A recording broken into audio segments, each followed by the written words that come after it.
Hello. तो आज का जो ये इलेक्ट्रॉनिक्स का लेक्चर सीरीज चल रहा है, कुछ कारणवश से हमें वीडियो अपलोड करने में लेट हो गया। कुछ अनअवॉइडेबल रीजंस थे। तो इसमें जो है अब हम लोग पढ़ेंगे about the concept of power supply and rectifiers. तो हमने कई बार कहा है कि कोई भी टॉपिक हम लोग पढ़ते हैं तो उसमें सबसे ज़्यादा ये जानना जरूरी होता है कि इस टॉपिक को हम क्यों पढ़ रहे हैं, व्हाट इज़ द रीज़न। खास करके जब इलेक्ट्रॉनिक्स की बात आती है तो यू मस्ट नो कि इसका एप्लीकेबिलिटी क्या है, क्योंकि इलेक्ट्रॉनिक्स जो है that is a branch of technology जो कि हमारे day to day life, industrial life इससे जुड़ा हुआ है। तो यहाँ जो है तुम्हें एक डब्बा दिख रहा है जो इसका कवर पेज है, इसको रेगुलेटेड पावर सप्लाई बोलते हैं। ये रेगुलेटेड पावर सप्लाई एक्चुअली क्या है, इसका एक ब्रीफ इंट्रोडक्शन हम लोग देखेंगे। इसका यूज क्या है ये भी हम लोग देखेंगे ब्रीफली, इन ब्रीफ। और ये किस पर बेस्ड है ये भी देखेंगे। This is based on the rectifiers that are one of the components of power supply. ठीक है, तो अब हम लोग पहले एक एक करके समझ लेते हैं कि क्या होता क्या है।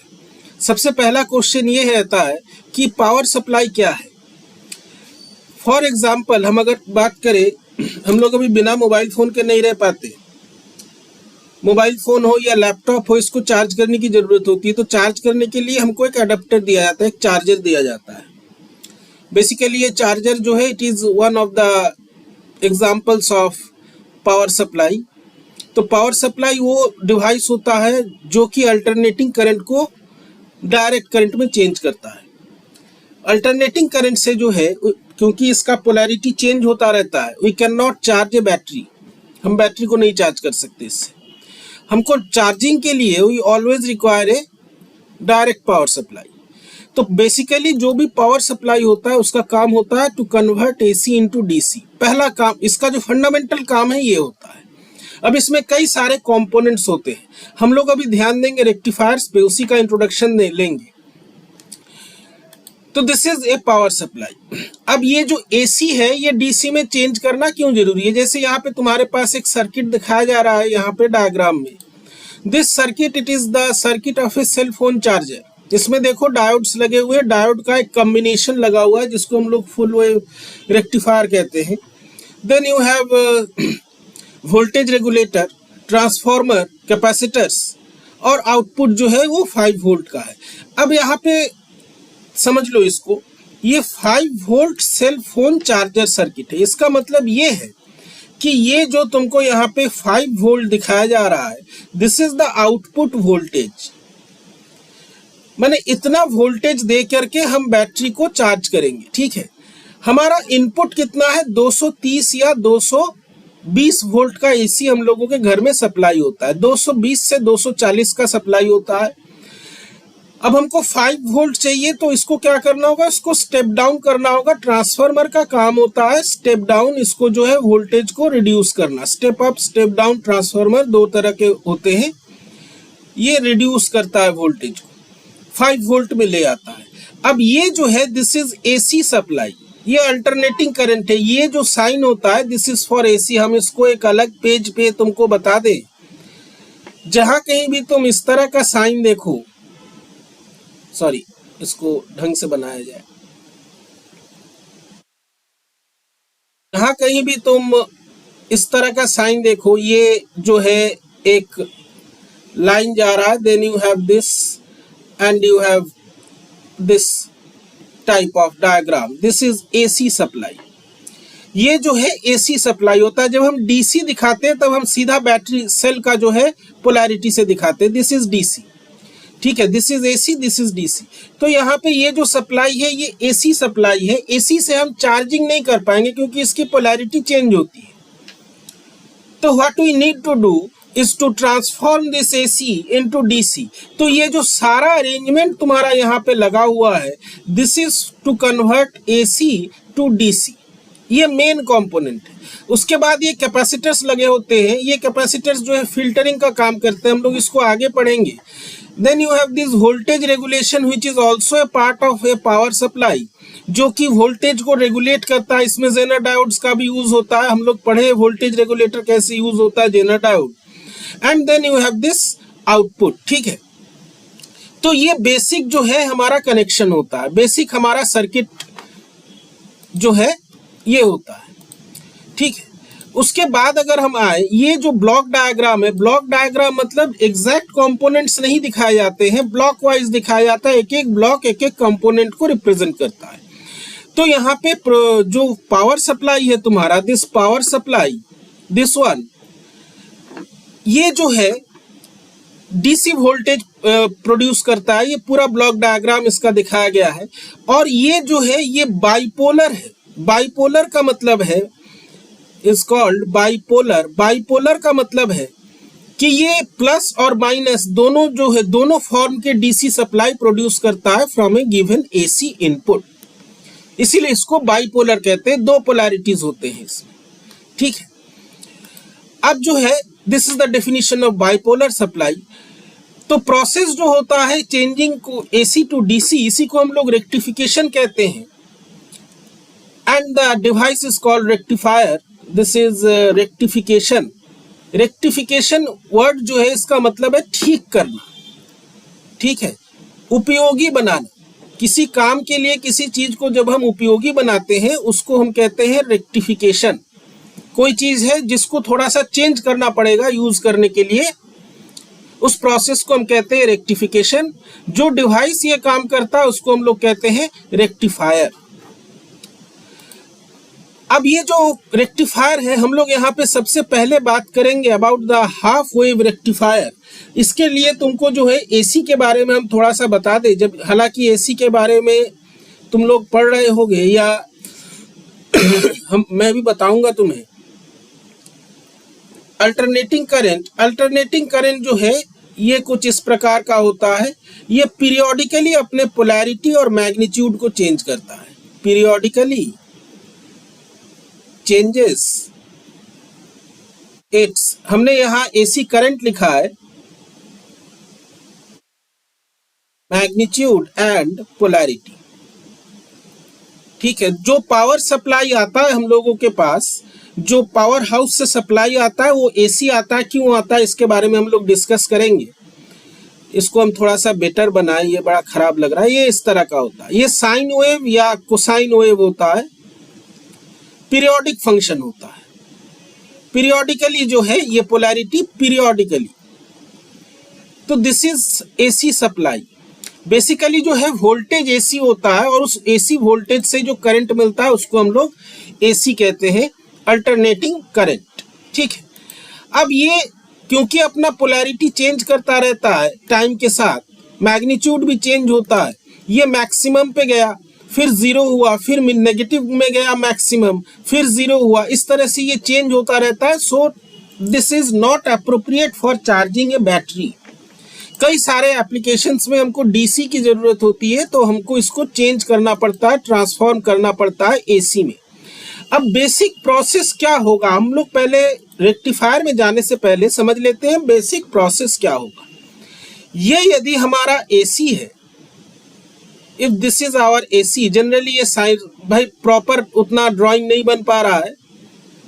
ये अगर हमारा एसी है तो conversion of AC to DC means, conversion of AC to DC means to remove the periodic variation। ये जो वेरिएशन है यहाँ पे क्या हो रहा है, ये वोल्टेज है, ये जीरो से अपने मैक्सिमम वैल्यू को गया जिसको हम लोग मैक्सिमम कहते हैं, मैक्सिमम या पीक वैल्यू। फिर जीरो हुआ, फिर नेगेटिव साइड में गया, ये माइनस वी मैक्स है। फिर जो है जीरो पे गया, फिर गया ऊपर पॉजिटिव में, फिर नेगेटिव, जीरो से नेगेटिव में। ये वेरिएशन को चेंज करके व्हाट वी रिक्वायर, हमको जो है एक टाइम के साथ कांस्टेंट वैल्यू मिले। This is DC. माने ये जो वेरिएशन है इसको हटाना, ठीक है। We need a voltage that is constant in time, that is constant in time. ये टाइम में जो है कांस्टेंट रहे, हमको एक ऐसा वोल्टेज की यहाँ पर जरूरत है। टाइम के साथ वेरिएशन ना हो। और ये हमको कहाँ से लेना है, ये कहीं अपने आप से नहीं बनेगा। जो तुम सेल लगाते हो या बैटरी लगाते हो, चाहे वो 1.5 वोल्ट की बैटरी हो, इन्वर्टर का बैटरी हो, जो बड़ा वाला होता है लेड एसिड बैटरी, हमको वहां से नहीं मिलेगा। हमको जो घर पे सप्लाई आ रहा है एसी, हमको उसमें से डीसी निकालना है, उसमें से एक ऐसा कंपोनेंट निकालना है जिसमें कोई वेरिएशन ना हो। अब ये कंपोनेंट हम कैसे निकाल सकते हैं? ये कंपोनेंट यहाँ पे हमने तुमको बहुत ही रफ तरीके से बताया है कि ये जो इसके जितने मैक्सिमम वैल्यूज, जितने पीक्स है या जितने क्रेस्ट्स है, इन सब को हम मिला दे, या इन सब के जो ट्रफ्स है उन सब को हम मिला दे। प्रॉपर डायग उतना नहीं बन पा रहा है, समझ लो इसको ऐसे ही। ये सारे पॉइंट्स को यदि हम मिला दें तो ये जो है it will be a DC. ठीक है, हमको बीच का वेरिएशन नहीं चाहिए। This is the basic process that we require.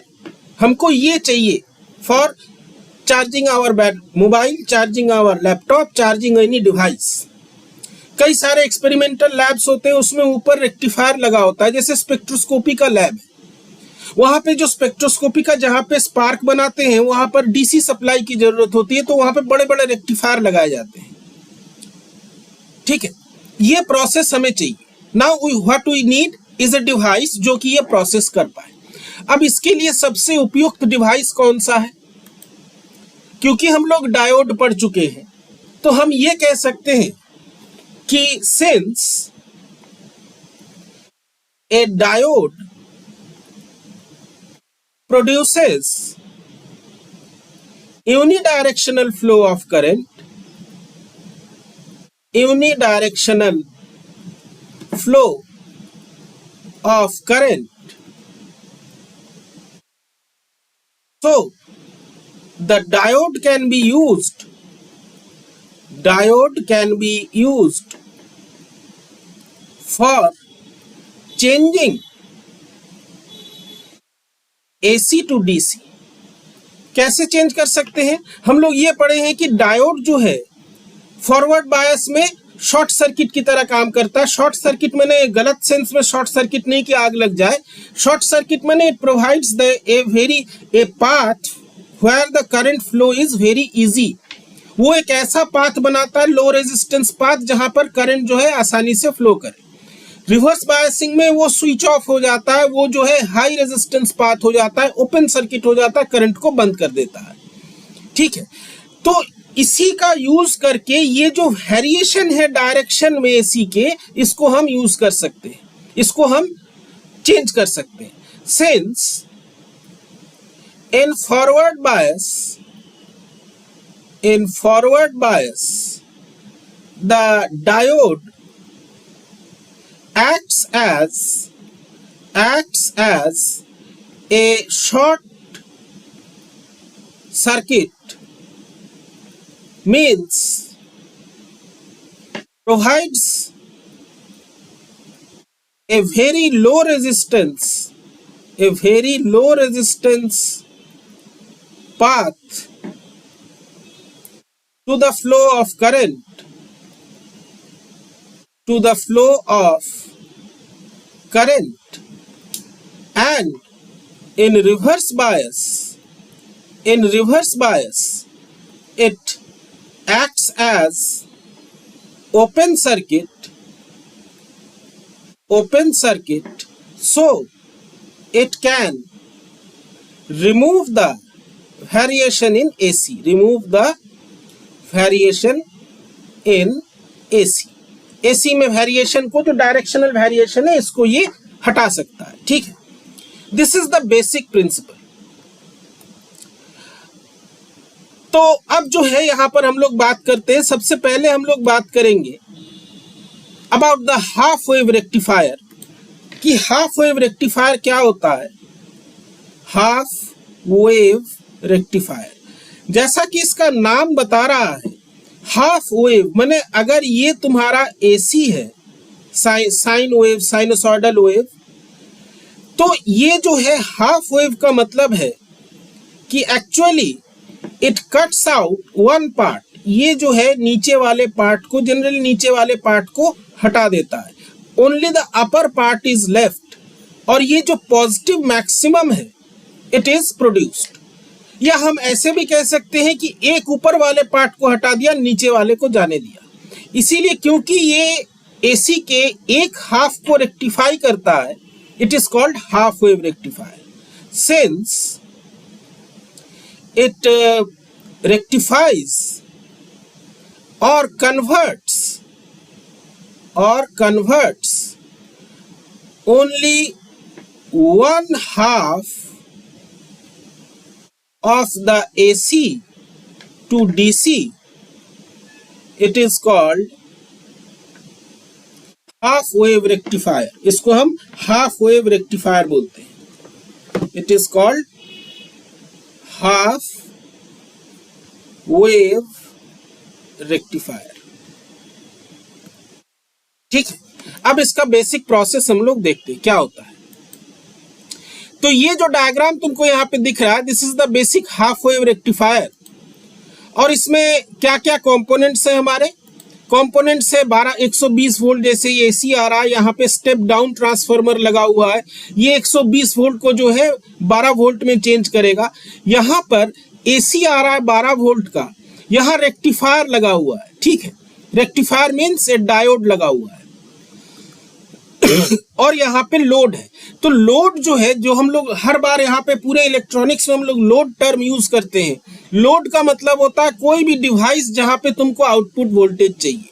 तुम अगर अपना मोबाइल चार्ज कर रहे हो तो तुम्हारा मोबाइल जो है दैट इज द लोड, या लैपटॉप चार्ज कर रहे हो तो वो डिवाइस तुम्हारा लोड हो गया। ठीक है, पंखा लगा है वो लोड हो गया। कोई भी रेजिस्टेंस जो होता है दैट इज द लोड। ठीक है, अब यहाँ पे जो है the flow of current in one तो ये डायोड क्या करता है, एक डायरेक्शन में करंट का फ्लो कराता है। तो तुम्हारा ये जो एसी यहाँ पे ऐसे करते हुए आ रहा था ना, ये इसका फ्लो ऑफ करंट क्या था, ऊपर था, फिर जीरो, फिर नीचे। अब ये एक ही डायरेक्शन में फ्लो करता है, दिस इज द डीसी। और ये लोड के अक्रॉस जो वोल्टेज होता है यही एसी वोल्टेज का मैग्नीट्यूड होता है, लेकिन उसका जो शेप है वो एसी ना होकर के वो डीसी होता है। डीसी का शेप कैसा होता है, वो टाइम के साथ कांस्टेंट रहता है। अगर ये टाइम है और अगर ये वोल्टेज है, so this is DC, this is your 12 volt DC, ये कांस्टेंट है। हालांकि एकदम आइडियल ऐसा नहीं होता है, क्यों नहीं होता है वो भी हम डिस्कस करेंगे। तो ये जो करंट है ये कैथोड से एनोड की ओर एक डायरेक्शन में करंट को फ्लो कराता है, that is the work of the diode. ठीक है, तो डायोड जो है यहाँ पर तुम्हारा सीरीज में लगा हुआ है लोड के साथ। बहुत बचपन में पढ़े होगे कि सीरीज कनेक्शन एक ऐसा कनेक्शन होता है जहां पर तुम्हारा जो करंट है वो सभी के थ्रू एक ही जैसा रहता है, एक same current flows through all resistances. तो यहाँ पे जो डायोड में करंट फ्लो हो रहा है, diode current same current flows through the load. तो डायोड करंट क्या हो गया, सेम हो गया लोड करंट के, और क्योंकि ये सीरीज में लगाया गया है और इसका जो डायरेक्शन होगा इसका भी वही डायरेक्शन होगा। ठीक है, तो बेसिकली इसमें फंक्शनिंग कैसा होता है, फंक्शनिंग कुछ ऐसा होता है कि जब पॉजिटिव पार्ट एसी का आता है तो डायोड जो है फॉरवर्ड बायस होता है, हम डायग्राम सहित दिखा रहे हैं। और डायोड जो है ये कंडक्टिंग होता है, ये एक लो रेजिस्टेंस पाथ देता है करंट के लिए। फॉरवर्ड कैरेक्टरिस्टिक हम लोग पढ़ चुके हैं।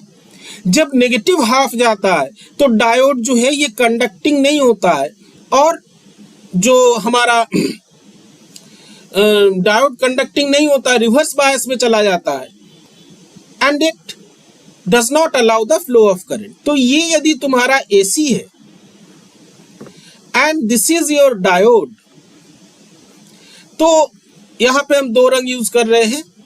तो ये जो पॉजिटिव पार्ट है जब ये डायोड को पहुंचेगा तब ये डायोड क्या हो जाएगा, ये फॉरवर्ड बायस हो जाएगा। फॉरवर्ड बायस में हम लोग कैरेक्टरिस्टिक पढ़े हैं, कैसा होता है, इस प्रकार का होता है, लो रेजिस्टेंस पाथ देगा ये। ठीक है, जब ये नेगेटिव वाला पहुंचेगा, ये नेगेटिव वाला जब यहाँ को पहुंचेगा तब ये जो है तब ये रिवर्स बायस हो जाएगा। रिवर्स बायस में क्या होता है, कुछ इस प्रकार का होता है, ये करंट का फ्लो कराता है, ये करंट का फ्लो नहीं कराता है।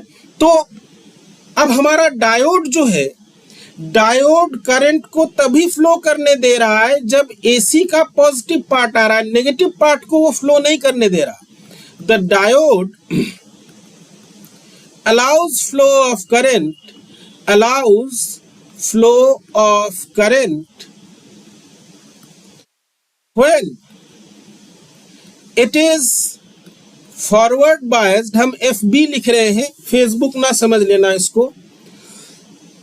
when it is forward biased with respect to due to the positive half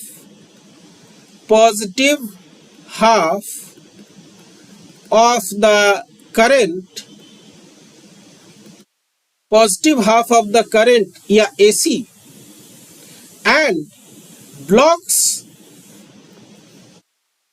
the negative part of AC due to reverse biasing. So only the positive part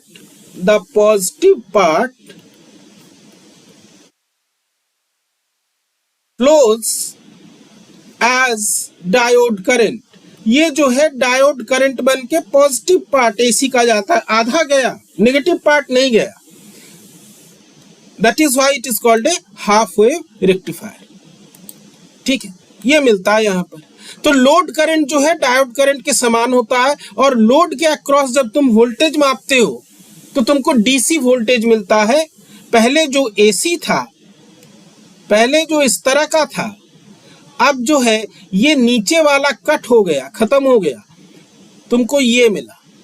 this one is the DC output. तो for a given input हम DC output पा सकते हैं। लेकिन अब यहां पे एक प्रश्न है, हमने तो सीधा लाइन खींच दिया, तुम भी खींच दोगे, but is it the real DC? ये तो 12th में भी तुमने पढ़ा होगा, लेकिन क्या ये रियल डीसी है? क्या ये एकदम ऐसा, देखो हमने लाइन भी जो खींचा, लाइन थोड़ा सा टेढ़ा मेढ़ा हो गया है।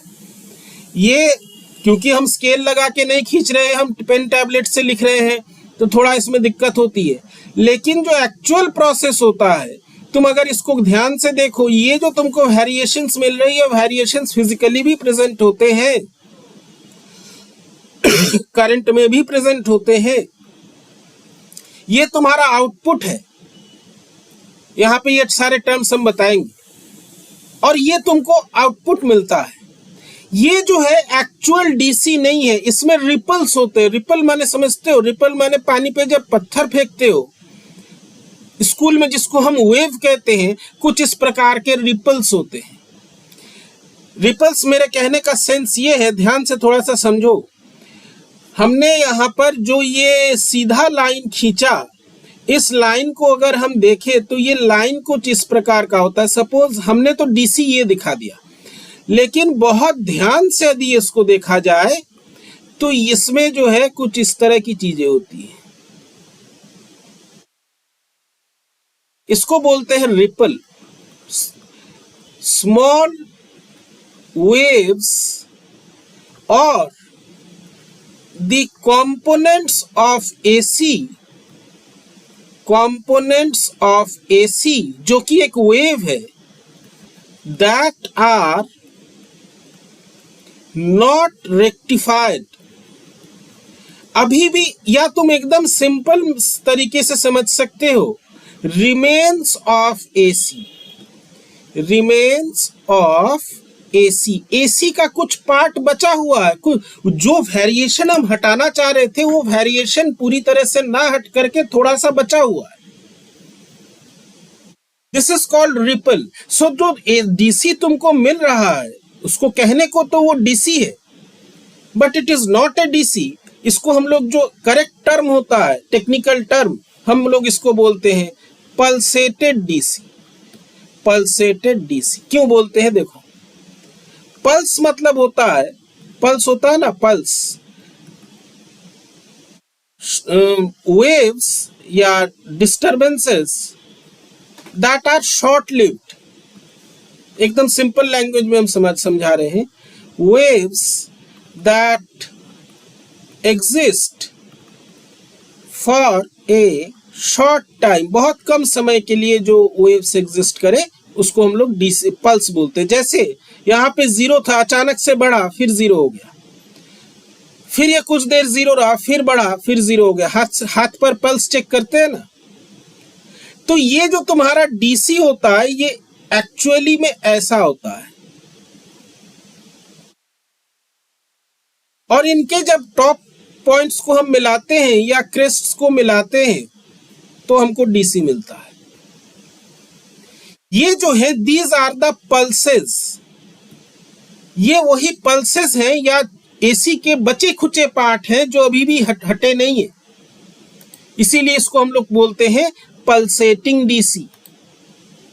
तो रिपल जो है वो कंपोनेंट होता है जो कि एसी का है लेकिन वो रेक्टिफाई नहीं हुआ है। जब तुम एक मीटर से मेजर करोगे, एसी का डिटेल थ्योरी में हम लोग पढ़ेंगे कि कोई भी मीटर या यंत्र जो है वो एक्चुअली एवरेज वैल्यू को मेजर करता है। दो चीजें आती हैं, RMS value and average value. बहुत इंपॉर्टेंट कंसेप्ट है, starting from electricity, alternating current to quantum mechanics to statistical mechanics.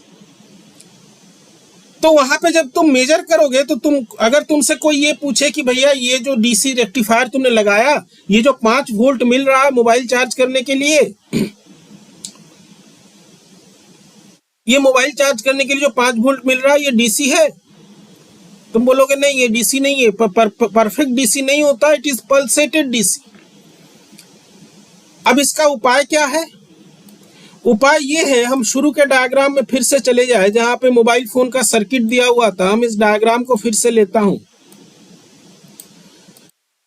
तो यहां पे हम इसको चिपकाता हूं फिर से। ये जो छोटे मोटे कंपोनेंट्स या रिपल्स बचे हुए हैं उसको हटाने का काम ये कैपेसिटर करता है।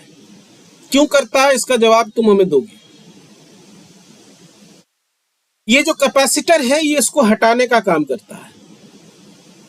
हम लोग फिल्टर सर्किट पढ़ेंगे, तो यहां पे हम लोगों ने जो है हाफ वेव रेक्टिफायर में हम लोगों ने आइडियल डायोड रेक्टिफिकेशन लिया है, कि हमारा डायोड जो है वो आइडियल है। आइडियल कहने का सेंस ये है कि ये फॉरवर्ड रेजिस्टेंस इसका जो है वो 0 है। हालांकि कुछ फॉरवर्ड रेजिस्टेंस होता है that plays a role in the rectification process, लेकिन अभी हम लोग फॉर सिंप्लिसिटी ले रहे हैं, it is the ideal diode. ठीक है, ये बेसिक है about the half wave rectifier. हम लोग इससे रिलेटेड कुछ फॉर्मूले देखेंगे, average and efficiency and everything regarding this. बहुत इंपॉर्टेंट कंसेप्ट्स है। रिपल फैक्टर कैसे निकाला जाता है, ये सारी चीजें हम लोग देखेंगे इसके बाद वाले लेक्चर में, जो मोस्ट प्रोबेबली इसको भी हम कोशिश करेंगे आज ही जो है अपलोड कर दे, क्योंकि इसमें लेट हो गया है। एंड स्टे एश्योर्ड, हम मैक्सिमम कोशिश करेंगे कि तुम्हारा ये सेक्शन खत्म हो जाए, हम खत्म कर दे। सो स्टे कनेक्टेड, कृपया ग्रुप छोड़ के न जाए, वीडियोस को देखा करें, लाइक करें, कमेंट करें, सभी लोग, सभी के लिए है ये।